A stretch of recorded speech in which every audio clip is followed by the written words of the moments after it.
அன்பு தமிழ் சொந்தங்களுக்கு வணக்கம். நேற்று நம்மளோட சேனலில் some basic concepts of chemistry part 1க்கான எம்சிக்யூஸ் பார்த்துருப்போம். அதுக்கான லெக்சர்ஸை டே பிஃபோர் எஸ்டர்டே பார்த்துருப்போம்.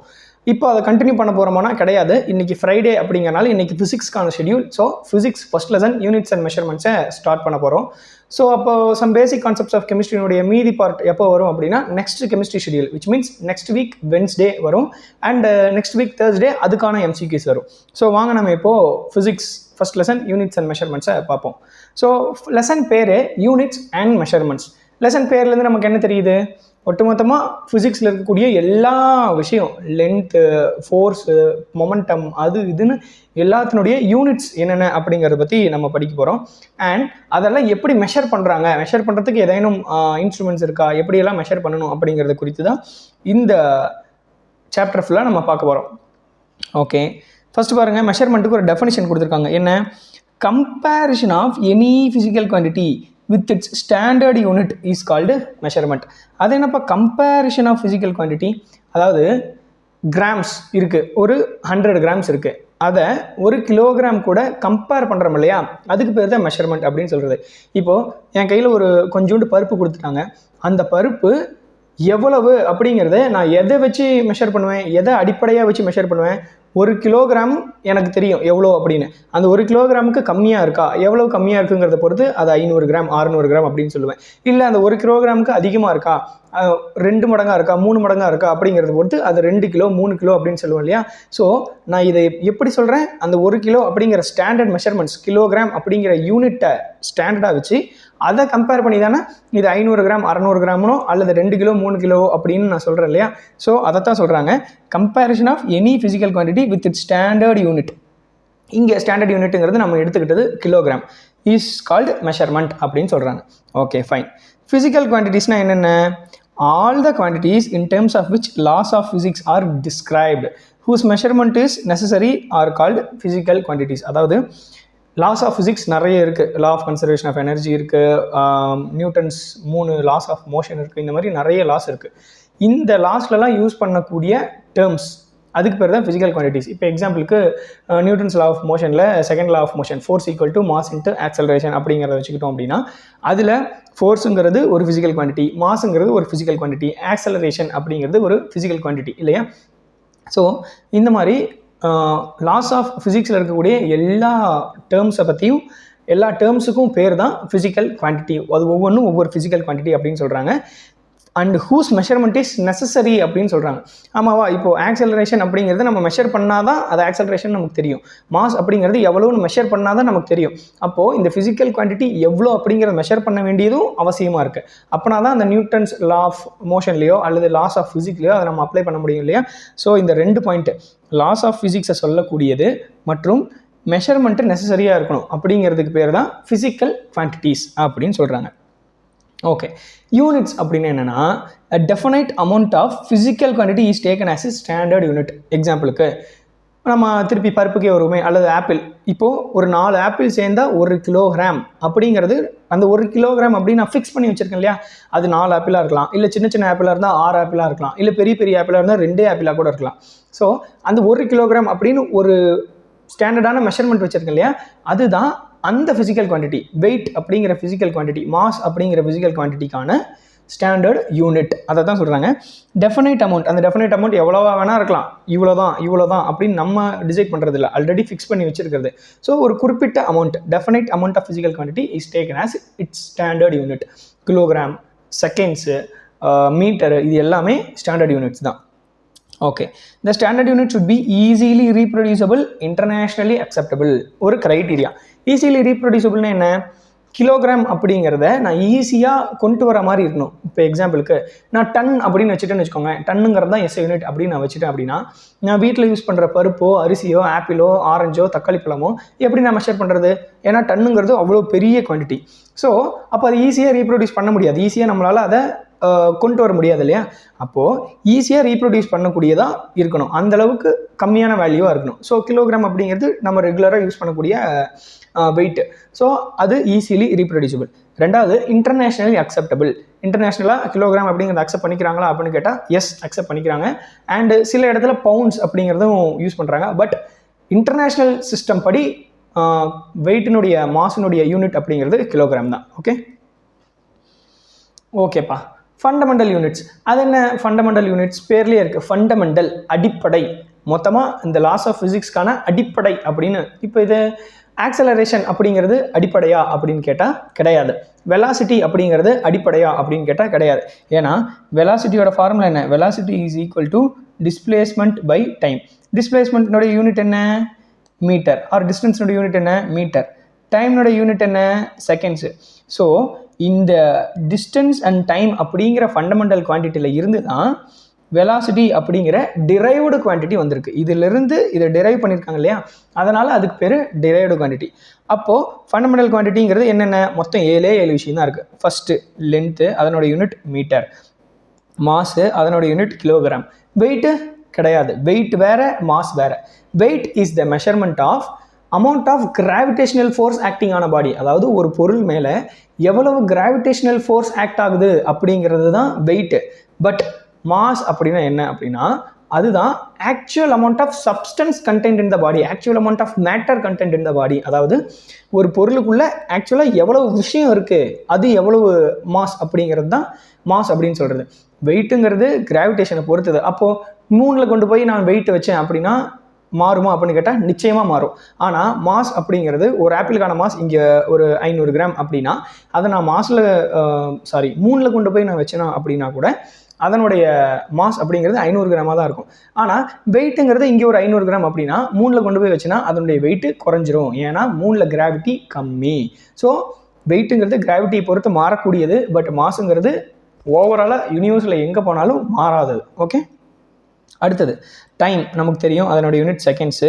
டெம்பரேச்சர், அதனோட யூனிட் செல்சியஸ்னு பலர் நினச்சிட்டு இருப்போம். செல்சியஸ்னு இன்றைக்கும் என் ஸ்டூடெண்ட்ஸ் தப்பாக சம் போடுறவங்க இருக்கிறாங்க, அதனால் மார்க் லாஸ் பண்ணவங்களும் இருக்கிறாங்க. ஆனால் அதனோட யூனிட் செல்சியஸ் கிடையாது, கெல்வின். ஓகே, இது கேஜி இல்லை, கெல்வின். அடுத்து எலக்ட்ரிக் கரண்ட்னுடைய யூனிட் நமக்கு தெரியும், ஆம்பியர். ஏன்னா அவர் தான் அதை கண்டுபிடிச்சவர். லூமினஸ் இன்டென்சிட்டி, அதாவது என்னென்னா வெளிச்சம், லைட் எவ்வளவு பிரைட்டாக இருக்குது அப்படிங்கிறதுக்கான ஒரு மெஷர்மெண்ட். அதனோட எஸ்ஐ யூனிட்டு கேண்டலா, சிடி அப்படின்னு சொல்லுவாங்க. அடுத்து அமௌண்ட் ஆஃப் சப்ஸ்டன்ஸ், இது நம்ம மோஸ்ட்லி கெமிஸ்ட்ரியில் யூஸ் பண்ணுவோம். அதாவது இவ்வளவு சப்ஸ்டன்ஸ் அப்படிங்கிறத ஒரு மோல் அப்படின்னு சொல்லுவாங்க. ஸோ மோல், அதனுடைய சிம்பிள் MOL. இது அமௌண்ட் ஆஃப் சப்ஸ்டன்ஸுங்கிறது மோஸ்ட்லி கெமிஸ்ட்ரியில் தான் யூஸ் பண்ணுவோம். ஃபிசிக்ஸில் பெருசாக அதுக்கான யூசேஜ் இருக்காது.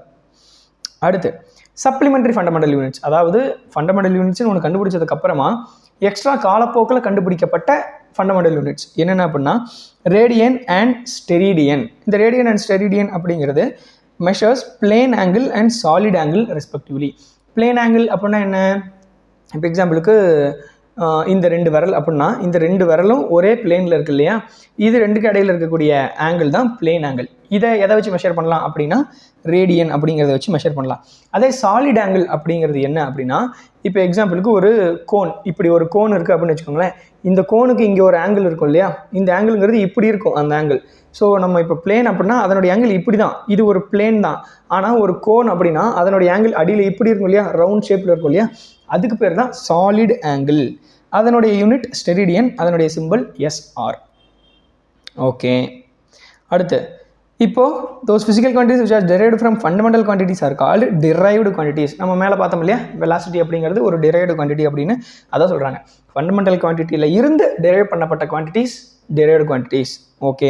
எக்ஸாம்பிள் வெலாசிட்டி, ஆக்சலரேஷன், ஃபோர்ஸ், இந்த மாதிரி ஏகப்பட்டது சொல்லலாம். ஃபண்டமெண்டல் குவான்டிட்டிஸ் தான் 7, சப்ளிமெண்டல் ஃபண்டமெண்டல் குவான்டிட்டிஸ் 2. ஆனால் டெரைவ்டு குவான்டிட்டிஸ் இவ்வளோ தான் அப்படின்னு இல்லாமல் கணக்கே இல்லாமல் ஏகப்பட்ட டெரைவ்டு குவான்டிட்டிஸ் இருக்குது. ஸோ அது எல்லாத்தையும் நம்ம மெமரைஸ் பண்ணுறது கஷ்டம். நம்ம பேசிக்காக வெலாசிட்டி, ஆக்சலரேஷன், ஃபோர்ஸு, ஒர்க்கு, இந்த மாதிரியான சில விஷயங்கள் மட்டும்தான் நம்ம எடுத்துப்போம். ஓகே. இப்போது ஃபண்டமெண்டல் யூனிட் அப்படின்னு எதை வச்சு நம்ம முடிவு பண்ணுறோம் அப்படின்னு ஒரு மேட்டர் இருக்கு இல்லையா. இப்போது என் கையில் கொடுத்துருக்கிறது 1 கிலோ தக்காளி அப்படிங்கிறது, இதுதான் 1 கிலோ அப்படிங்கிறத யாரோ ஒருத்தர் டிஃபைன் பண்ணியிருக்கணும் இல்லையா. எதை வச்சு டிஃபைன் பண்ணியிருப்பாங்க அப்படிங்கிறது குறித்து தான் இதில் நம்ம பார்க்க போகிறோம். Definitions of fundamental units. First 7 fundamental units have been defined. ஏன்னா ஃபண்டமெண்டல் யூனிட்ஸே மொத்தம் எத்தனை? 7 தான். ஃபண்டமெண்டல் குவான்டிட்டிஸே 7 தான். அப்போ அந்த 7 ஃபண்டமெண்டல் குவான்டிட்டிஸும் எப்படி டிரைவ் பண்ணாங்க அப்படிங்கிறத பார்ப்போம். ஃபஸ்ட்டு 1 கிலோகிராம் அப்படிங்கிறது இவ்வளோ தான் அப்படின்னு எதை வச்சு முடிவு பண்ணாங்க அப்படின்னா, prototype mass made of platinum and iridium alloys of height 39 mm and diameter 39 mm and its mass is 5 × 10⁵ to 10^25 atoms of carbon 12. அதாவது இவ்வளோ நமக்கு தேவையில்லை, இதெல்லாம் நம்ம மனப்பாடம் பண்ணணும்னு அவசியம் இல்லை. பட் அந்த இரிடியம் அண்ட் பிளாட்டினம் அலாய், இந்த ஹைட்டு இந்த டயாமீட்டர் இருக்கக்கூடிய round shaped iridium and platinum alloy எவ்வளோ வெயிட் இருக்குமோ அந்த வெயிட்டும் அண்ட் 5 × 10^25 கார்பன் 12 ஆட்டம்ஸ் எடுத்தோம்னா அது எவ்வளோ வெயிட் இருக்குமோ இது ரெண்டும் இப்போ இது ஒவ்வொரு கிலோ. ஸோ இதைத்தான் 1 கிலோ அப்படிங்கிறதுக்கான டெஃபனிஷனாக அடிப்படையாக வச்சுருக்காங்க அப்படின்னு சொல்லலாம். அடுத்து ஒரு மீட்டர் அப்படிங்கிறது distance that contains 1650763.73 wavelength of orange red light of krypton 86. Krypton 86ங்கிறது ஒரு ரேடியோ ஆக்டிவ் எலமெண்ட். அந்த எலமெண்ட்டினுடைய ஆரஞ்சு ரெட் லைட் வேவ்லென்த்து இவ்வளோ வேவ்லென்ஸ் இருக்கணுமா, அவ்வளோ வேவ்லென்த் இப்படி வரிசையாக அடுக்கி வச்சோம் அப்படின்னா எவ்வளவு டிஸ்டன்ஸை கவர் பண்ணுதோ அதுக்கு பேர் தான் 1 மீட்டர் அப்படின்னு சொல்கிறாங்க. அடுத்து 1 second is the time in which cesium atom vibrates இத்தனை times in an atomic clock. அதாவது ஒரு அட்டாமிக் கிளாக்ல cesium atom இத்தனை டைம் வைப்ரேட் ஆகிறதுக்கு எவ்வளவு நேரம் எடுத்துக்குதோ அதுக்கு பேர் தான் 1 செகண்ட் அப்படின்னு சொல்கிறாங்க. அடுத்து கெல்வின் அப்படிங்கிறது 1/273 part of thermodynamics temperature in triple point of water. அதாவது ட்ரிபிள் பாயிண்ட் ஆஃப் வாட்டர் அப்படின்னா நம்ம என்ன அப்படிங்கிறத தெர்மோடைனமிக்ஸ் லெசனில் படிப்போம். அதனுடைய 1/273 பார்ட் தான் கெல்வின். அது தான் ஒரு யூனிட், டெம்பரேச்சருக்கான யூனிட் அப்படின்னு எடுத்துக்கிட்டாங்க. அடுத்து கேண்டரா அப்படிங்கிறது 1/60 luminous intensity of an ideal source by an area of centimeter when source is at melting point of platinum T/60°C. அதாவது ஒரு கேண்டலா அப்படிங்கிறது பிளாட்டினம் அதோட டெம்பரேச்சர் by 60°C இருக்கும் இல்லையா, ஒரு வேல்யூ கிடைக்கும் இல்லையா, அந்த வேல்யூனுடைய 1/60th பார்ட்டை தான் ஒரு கேண்டலா அப்படின்னு எடுத்துக்கிட்டாங்க. அடுத்து ஆம்பியர் அப்படிங்கிறது என்னென்னா 1 ampere is electric current which is maintained in 2 straight parallel conductor of infinite length and of negligible cross section area placed 1 meter apart in vacuum will produce between them a force of 20 × 10⁷ Newton. அதாவது 2 wires infinite long wire, ஆனால் ரெண்டுமே ரொம்ப மெலிசா, அதனுடைய cross section area அது கணக்கே எடுத்துக்க தேவையில்லை, அவ்வளவு சின்னது அப்படிங்கிற நிலைமையில நம்ம அஷ்யூம் பண்ணிக்கிட்டோம் அப்படின்னா இது ரெண்டுக்கும் இடையில ஒரு ஃபோர்ஸ் இருக்கும் இல்லையா, இதுவும் கரண்ட் பாஸ் பண்ணுது இதுவும் கரண்ட் பாஸ் பண்ணுது அப்படின்னா இது ரெண்டு கடையில் ஒரு ஃபோர்ஸ் இருக்கும் இல்லையா, அந்த ஃபோர்ஸு எவ்வளவு கரண்ட் பாஸ் பண்ணுறப்போ அந்த ஃபோர்ஸு 2 × 10⁻⁷ நியூட்டனாக இருக்குதோ பர் மீட்டர் அப்படின்னு இருக்குதோ அது அந்த அமௌண்ட் ஆஃப் கரண்ட் தான் 1 ஆம்பியர் அப்படின்னு டிஃபைன் பண்ணுறாங்க. அடுத்து ஒரு மோல் அப்படிங்கிறது என்னென்னா contains as many elementary particles as, அதாவது சிம்பிளாக சொல்லப்போனால் ஒரு கார்பன் 6 12 ஆட்டமில் இருக்கக்கூடிய எவ்வளோ பார்ட்டிகல் இருக்குமோ அதுக்கு பேர் தான் 1 மோல் அப்படின்னு சொல்லிடுவாங்க. அவ்வளோதான். அதாவது 0.012 கிலோகிராம் ஆஃப் 6 கார்பன் 12 ஐசோடோப்பில் இருக்கக்கூடிய பார்ட்டிகல்ஸ் எவ்வளவோ அதுக்கு பேர் தான் 1 மோல். அந்த அமௌண்ட் ஆஃப் சப்ஸ்டன்ஸை தான் 1 மோல் அப்படின்னு சொல்கிறாங்க. அடுத்து சிஸ்டம்ஸ் ஆஃப் யூனிட்ஸ். நான் சொன்னேன்ல இன்டர்நேஷ்னல் சிஸ்டம்னு. அப்போது இன்டர்நேஷ்னலாக ஒரே ஒரு சிஸ்டம் தான் இருக்குன்னு கேட்டால் எஸ்ஐ யூனிட், சிஸ்டம் இன்டர்நேஷ்னல் அப்படிங்கிற யூனிட் ஒன்றே ஒன்று தான். ஆனால் ஒட்டுமொத்தமாக அவ்வளோதான் இருக்கா அப்படின்னு கேட்டால் கிடையாது, நிறைய யூனிட்ஸ் இருக்குது. எக்ஸாம்பிளுக்கு நம்ம ஊர்லேயே பெரியவங்ககிட்ட அந்த ஊருக்கு எவ்வளோ தூரம் பாட்டி போகணும் அப்படின்னு கேட்டோம்னா 2 பல்லாங்கு போகணும் 4 பல்லாங்கு போகணும் அப்படிம்பாங்க. ஸோ பல்லாங்கு அப்படிங்கிறது நம்மளுடைய ஊருக்குள்ளே நம்மளுடைய லோக்கலாக யூஸ் பண்ணக்கூடிய ஒரு யூனிட். அதே போல் சில இடத்துல பார்த்தோம்னா மைல்ஸ் அப்படின்னு சொல்லுவாங்க, அது அந்த இடத்துல யூஸ் பண்ணக்கூடிய லோக்கல் யூனிட். ஆனால் ஒட்டுமொத்தமாக நம்ம பார்த்தோம்னா கிலோமீட்டரில் தான் நம்ம சொல்லுவோம். ஸோ அந்த மாதிரி பல யூனிட்ஸ் இருக்கு இல்லையா, அந்த யூனிட்ஸை பற்றினது தான் சொல்கிறாங்க. ஃபஸ்ட்டு என்ன, சிஜிஎஸ் யூனிட். இதில் சிஜிஎஸ்னாலே தெரியுது, சிங்கிறது சென்டிமீட்டர், ஜிங்கிறது கிராம்ஸு, எஸ்ஸுங்கிறது செகண்ட்ஸ். அவ்வளோதான் சிஜிஎஸ் பற்றினது. அடுத்து எஃபிஎஸ், எஃப்ங்கிறது ஃபூட்டு, பிங்கிறது நான் சொன்னேன் இல்லையா வெயிட்டை பவுண்டாக மெஷர் பண்ணுவாங்க அப்படின்னு பவுண்டு, எஸ்ஸுங்கிறது செகண்ட்ஸ். அவ்வளோதான். அடுத்து எம்கேஎஸ். இந்த எம்கேஎஸ் சிஸ்டம் தான் யூனிவர்சலி அக்செப்டட் சிஸ்டம். இதைத்தான் நம்ம இப்போ யூஸ் பண்ணிகிட்டு இருக்கோம்.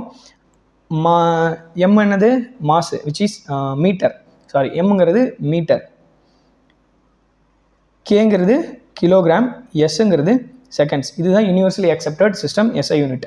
And the SI system this contains 7 fundamental units and 2 supplementary fundamental units. So அவ்வளோதான். இந்த ஃபண்டமெண்டல் யூனிட்ஸில் தானே மீட்டரு, கிலோகிராமு, செகண்டு எல்லாமே வருது. ஸோ அது ரெண்டும் கிட்டத்தட்ட சேம் தான். அடுத்து relationship between some mechanical SI unit and commonly used units.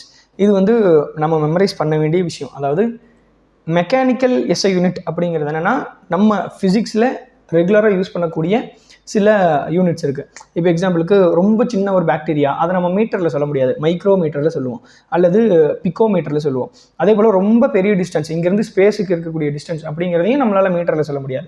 அதை நம்ம எதில் சொல்லுவோம், லைட் இயர் அப்படின்னு ஒரு வேல்யூவில் சொல்லுவோம். அந்த மாதிரி பல டேர்ம்ஸ் இருக்குது. அப்போது ஒரு மீட்டருக்கும் ஒரு லைட் இயருக்குமான ரிலேஷன் என்ன, அதே போல் ஒரு மீட்டருக்கும் ஒரு மைக்ரோமீட்டருக்குமான ரிலேஷன் என்ன, ஒரு நேனோமீட்டருக்குமான ரிலேஷன் என்ன அப்படிங்கிறத தான் கீழே கொடுத்துருப்பாங்க.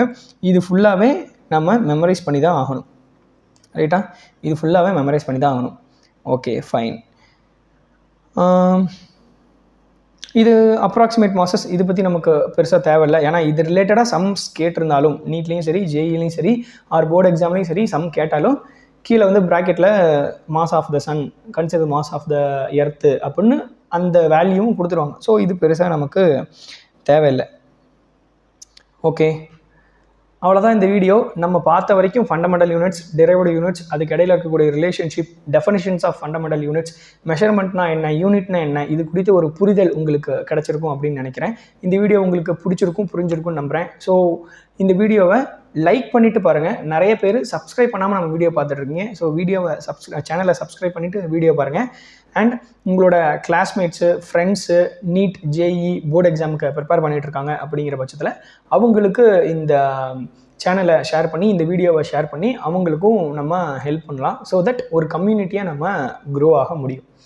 அண்ட் நான் யூபிஎஸ்சி எக்ஸாமுக்கு ப்ரிப்பேர் பண்ணிகிட்ருக்கேன். என்னோட டீச்சிங்லேருந்து நீங்கள் பெனிஃபிட் ஆகிருக்கீங்க அப்படிங்கிற பட்சத்தில் எனக்கு ஒரு சின்ன பொருளாதார உதவி தேவைப்படுது யூபிஎஸ்சிக்கு. ஸோ அந்த பொருளாதார உதவி உங்களால் பண்ண முடியும் அப்படிங்கிற பட்சத்தில் கண்டிப்பாக என்னோட யூபிஐ ஐடியை டிஸ்கிரிப்ஷன்லையும் கமெண்ட் செக்ஷன்லையும் நான் பின் பண்ணுறேன். அதன் மூலமாக உங்களால் முடிஞ்ச பொருளாதார உதவியை நீங்கள் பண்ணலாம். நன்றி.